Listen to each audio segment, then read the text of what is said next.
Hola alumnos, bienvenidos a esta clase de biología. Cualidades de la membrana del axón. Los procesos eléctricos que ocurren en las neuronas dependen de ciertas cualidades de su membrana plasmática, como la de cualquier otra célula. Su membrana está formada por una doble capa de fosfolípidos en la que se insertan proteínas y, al igual que todas, es selectivamente permeable. La actividad de bombas sodio y potasio presente en mayor cantidad que en otras células, en este caso hablando de las neuronas. Estas proteínas extraen activamente del citoplasma 3 iones de sodio al tiempo que ingresan 2 iones de potasio.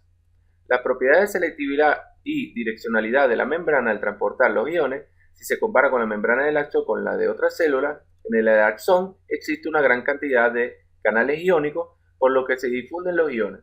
La presencia del ion cloro y de otras proteínas con carga eléctrica negativa en el citoplasma facilitan este mecanismo.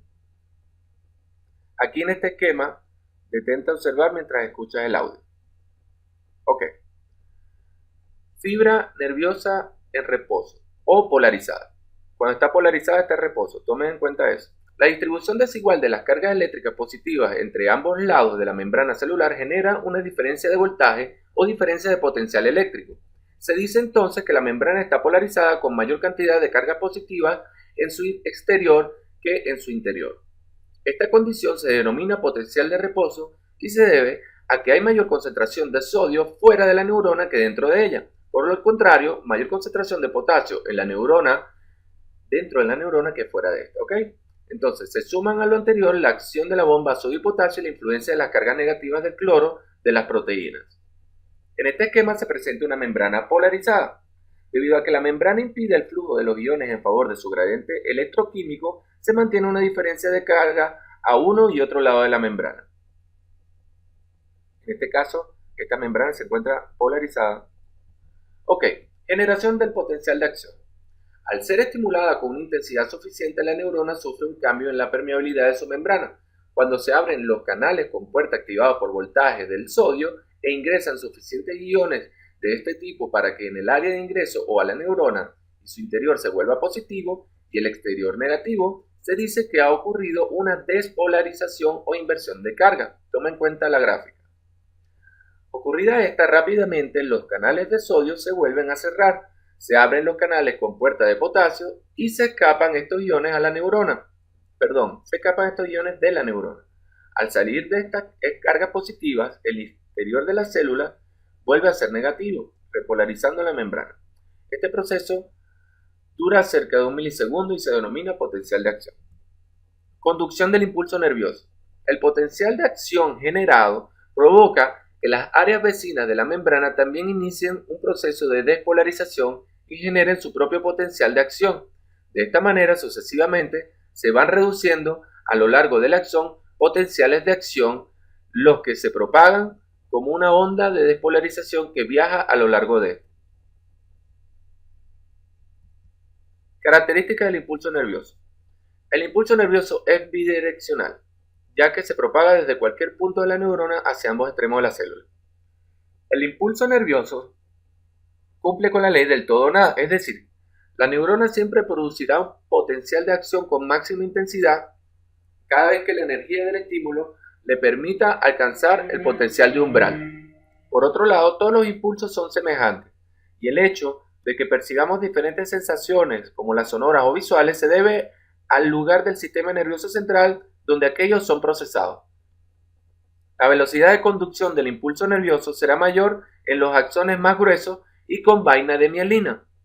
Un mayor diámetro resulta en una mayor superficie de membrana y, por lo tanto, un mayor intercambio con el medio extracelular.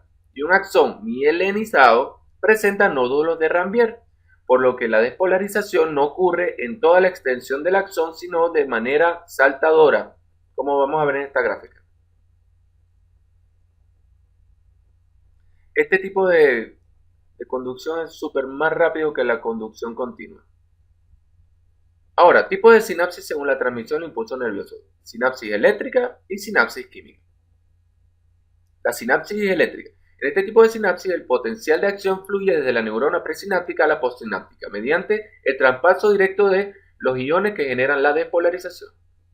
Estos iones se trasladan mediante canales llamados uniones en hendidura, gap junctions, y esta unión permite la transmisión del impulso. De esta manera puede ser bidireccional, ya que ambas membranas pueden despolarizarse y estimular la neurona contigua. Ahora, sinapsis química. Permite la transmisión de los impulsos nerviosos desde el axón de la neurona presináptica a la neurona postsináptica, una fibra muscular o una glándula. En este tipo de sinapsis, el impulso nervioso viaja por la célula presináptica y llega hasta el terminal axónico o sináptico y provoca la liberación de neurotransmisores. En la unión neuromuscular. Ahora, una unión neuromuscular ocurre un tipo de sinapsis química entre uno de los terminales axónicos de la neurona motora y una fibra muscular de un músculo esquelético. El conjunto de uniones neuromusculares establecidas entre las terminaciones axónicas de una neurona con varias células musculares se denomina unidad motora. Los impulsos nerviosos conducidos por la neurona desencadenan la contracción de las fibras inervadas y por lo tanto el movimiento coordinado en respuesta a un estímulo. En esta gráfica podemos ver cómo una neurona motora a través de un impulso nervioso y los botones presinápticos pueden tener contacto con la unidad motora y por ende producir la contracción de las fibras musculares. Reflejo y arco reflejo. Los reflejos son respuestas musculares rápidas e involuntarias que se desarrollan ante situaciones de riesgo. A cada reflejo le corresponde un arco reflejo, que no es más que un circuito formado por órganos sensitivos o receptor, una vía aferente y un centro de integración, una vía aferente y un efector, todos conectados mediante la sinapsis. Recuerden los esquemas que habíamos analizado en las clases pasadas. El arco reflejo del reflejo rotuliano. Miren bien esta gráfica. Si te sientas con la pierna cruzada y te golpean suavemente el tendón rotuliano, su estiramiento estimulará a un receptor en el músculo y la respuesta será que tu pierna dará una patada de manera involuntaria. En los mamíferos, los componentes del arco reflejo son un receptor, un nervio periférico aferente, un centro de integración, un nervio periférico eferente y un efector. Los receptores. Estos detectan cambios de presiones parciales del oxígeno y el CO2, por ejemplo, y el grado de distensión muscular y pulmonar y las concentraciones de protones o el pH. Los quimiorreceptores centrales se ubican en el bulbo raquídeo y son capaces de detectar cambios en el pH en el líquido cefalorraquídeo. Los quimiorreceptores fuera del sistema nervioso central se ubican en los senos carotideos y en el arco aórtico, tal como está presentado en la gráfica. Otros receptores también envían información a los centros respiratorios, por ejemplo, receptores de estiramiento de los músculos respiratorios y el tejido pulmonar. Cuando se activan, generan un reflejo inhibitorio sobre el centro inspiratorio. Receptores en la piel que corresponden a estímulos de contacto, temperatura y dolor. Nervios periféricos aferentes. Los receptores envían su información mediante los nervios glosofaringeos y vagos. Los centros de integración. Aunque puede ser influido por el control de la corteza cerebral, el proceso automático e involuntario de la respiración es controlado por el centro respiratorio compuesto por redes neuronales distribuidas en el bulbo raquídeo y la protuberancia anular o puente. Nervios periféricos eferentes. La información motora es enviada mediante el nervio frénico, que inerva al diafragma. Participa tanto en la respiración normal como en la forzada, además en los reflejos de la tos y la defecación. Efector. Los principales músculos respiratorios son el diafragma, un músculo estirado con forma de bóveda que separa la cavidad abdominal de la torácica, y intercostales.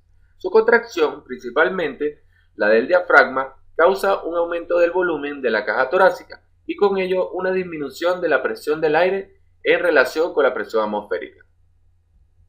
Control reflejo de la presión sanguínea.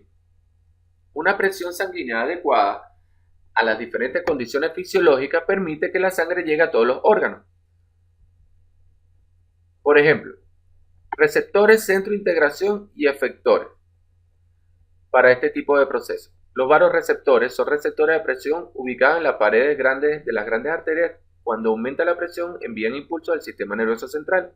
Los quimiorreceptores del seno carotideo y del arco aórtico. Neuronas del vaso motor. Cuando la presión sanguínea desciende, neuronas del propio vasomotor responden y se estimulan. Ahora, en el centro de integración tenemos al centro vasomotor y a los centros superiores. En el centro vasomotor incluye las neuronas del bulbo, la protuberancia y la formación reticular. En los superiores, el diencéfalo, mesencéfalo y la corteza motora. Ahora, en los efectores, el músculo liso de las arteriolas. Las fibras constrictoras y dilatadoras del sistema nervioso simpático descargan continuamente adrenalina en estos músculos manteniendo un tono muscular.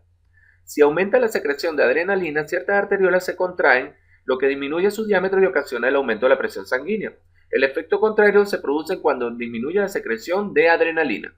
Ahora, en el corazón, como efector, su estimulación simpática aumenta la frecuencia de la fuerza de su latido, aumentando la presión sanguínea. Por el contrario, la estimulación parasimpática, con su descarga de acetilcolina, produce el efecto totalmente opuesto. Ahora, función de los receptores sensoriales. Los receptores sensoriales son estructuras especializadas en captar estímulos o perturbaciones del medio que son relevantes para la sobrevivencia. Los receptores son transductores, pues transforman la energía de los estímulos en potenciales de acción. Ahora, clasificación de los receptores. La complejidad de los receptores de nuestra especie va desde simples células hasta órganos. En las siguientes tablas se van a clasificar los receptores según distintos criterios y se presentan asociados de acuerdo a las modalidades sensoriales. Toma nota.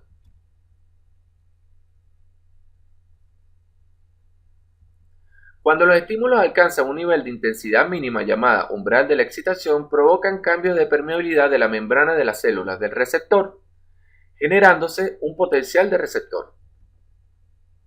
Cuando leemos, quimiorreceptores en la nariz se encargan de traducir el estímulo a un lenguaje que el sistema nervioso sea capaz de entender, asociándolo con imágenes, con recuerdos, entre otros. Adaptación. De manera continua, los receptores están enviando señales al sistema nervioso central, por lo que hacen en baja frecuencia. Cuando son estimulados, aumenta la frecuencia de emisión de impulso y esta información es interpretada consecuentemente por el sistema nervioso central. Por ejemplo, ¿cómo haría una persona ciega para leer? El sistema Braille, basado en puntos de relieve, permite a las personas ciegas a través del tacto tener una noción de lo que está escrito. Por otro lado, los nociceptores son receptores para dolor, se activan por sustancias producidas que dañan cuando dañan los tejidos o durante el proceso inflamatorio. Ya después de comprender sobre los receptores, podemos conversar sobre las drogas. Los especialistas han definido que una sustancia química corresponde a una droga psicoactiva cuando, al ser incorporada en el organismo, modifica la conciencia, el estado de ánimo o proceso de pensamiento del individuo. Sin embargo, dependiendo de la legalidad o prohibición, se pueden clasificar entre legales o ilegales. Según el efecto en el sistema nervioso central, las drogas se clasifican en estimulantes, depresores y alucinógenos. Las sustancias que aceleran y aumentan la actividad funcional cerebral, por ejemplo, la anfetamina, la cocaína, la cafeína, la mateína, entre otras, son sustancias estimulantes. Las depresoras, su acción se basa en deprimir el sistema nervioso central, disminuyendo de esta forma la actividad corporal y generando los efectos como sueño, relajo e incluso coma. Algunos ejemplos son la morfina, las benzodiazepinas, el alcohol y la marihuana. Alucinógenas. Las sustancias que provocan distorsiones en la percepción, delirio, alucinaciones y estados de confusión, tales como el éxtasis, el LSD y sustancias volátiles como el tolueno.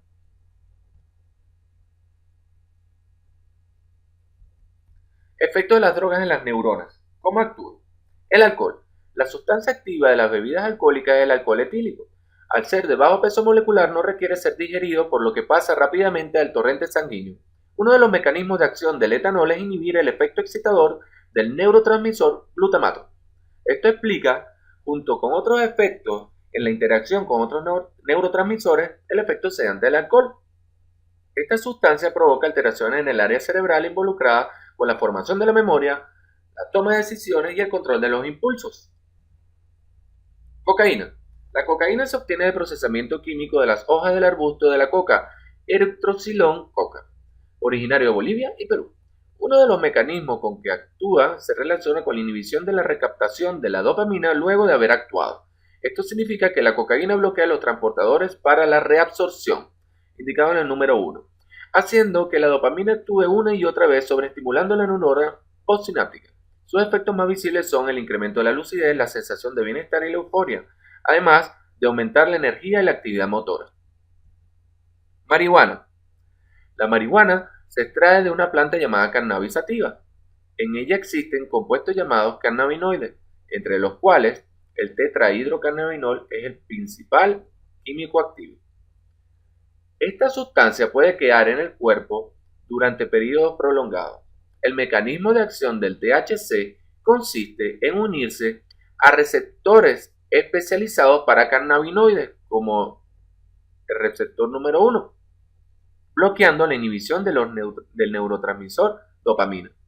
Cuando el THC llega a las neuronas, se une a los receptores para cannabinoides y potencia la liberación de la dopamina, debido al bloqueo de la liberación del neurotransmisor GABA. Esto origina la inhibición del impulso nervioso. La acción del THC en este caso disminuye la cognición, la memoria, además de alterar el control de las funciones motoras. Anfetamina. Las anfetaminas son un grupo de drogas sintéticas como las metanfetaminas y semisintéticas como la catinona. Uno de los mecanismos de acción de estas drogas es estimular la liberación de las reservas de dopamina desde las vesículas presinápticas, señalizado con el número 1, liberando a este neurotransmisor, además de la noradrenalina, hacia el otro espacio sináptico. Asimismo, inhibe la recaptación de dopamina y noradrenalina por parte de la neurona presináptica, aumentando la frecuencia de transmisión del impulso nervioso. Entre los cambios que provocan la conducta está el aumento de estado de lucidez, mayor energía, aumento de la capacidad de concentración e inhibición del apetito. La nicotina es una sustancia que se encuentra en las plantas de tabaco y su forma de consumo más frecuente es mediante cigarrillo o por masticación. Cuando una persona fuma, la nicotina se absorbe principalmente a través de la inhalación y llega rápidamente al sistema nervioso.